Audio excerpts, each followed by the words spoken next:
Hunted by many warriors who wished to claim the prize of her head, many tried, and many failed, turned to stone of just a glance at her hideous face. Medusa was not always considered a monster. In fact, it was quite the opposite. She was the only mortal of 3 sisters born to Phorcys and Sato, 2 of the primordial sea gods. She possessed great beauty, and many men lusted for Medusa, but out of respect for the goddess Athena, she remained pure, and she would eventually become the priestess of Athena's temple. There were thousands who visited Athena's temple just for a glance at Medusa's beauty. They even claimed that her hair rivaled that of Athena. It wasn't long before Athena's jealousy of Medusa became resent one day when Medusa was walking along the shore. She caught the attention of Poseidon, the god of the sea, and he was instantly infatuated with her. Medusa rejected multiple approaches from Poseidon, because if she wished to remain the priestess of Athena's temple, she must stay a virgin. Poseidon was in the middle of a conflict of Athena, and he saw Medusa as a possession that he could take from the goddess. Eventually, Poseidon grew tired of being rejected by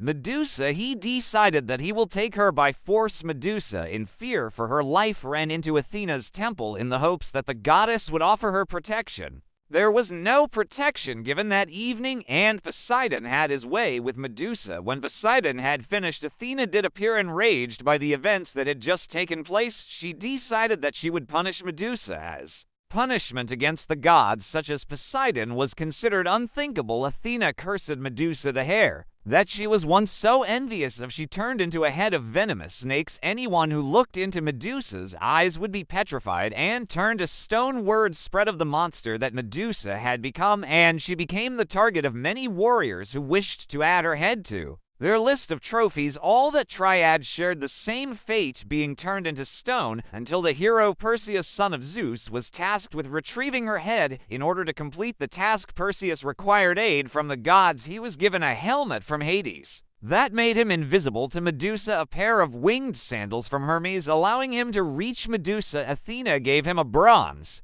shield able to reflect the gaze of Medusa, and lastly, he was given a sword sharp enough to cut off the head of Medusa. With all of these divine gifts, Perseus was able to behead Medusa. At the time of her death, Medusa was pregnant with the offspring of Poseidon, and from her severed neck sprung the winged steed Pegasus. Perseus would use the head of Medusa to aid him in several adventures, and it played a crucial role in defeating the Titan Atlas. Medusa is probably one of the most misunderstood characters in Greek mythology. She's often regarded as a cruel monster. She had only the best intentions and placed her trust in the goddess Athena, who ultimately failed her and punished her for actions that were beyond her control. Her story shows us that even the gods are prone to the sins that they so heavily pride themselves above. Even in death, Medusa can be seen as a symbol of good, as her head is used as a protective amulet to keep evil away. If you've enjoyed this video, then please consider leaving a thumbs up, as it helps promote the video and allows the channel to grow. If there's anything you'd like to discuss or have any ideas for future videos, then please let me know in the comments section. As always, I've been your host, Mythology and Fiction Explained.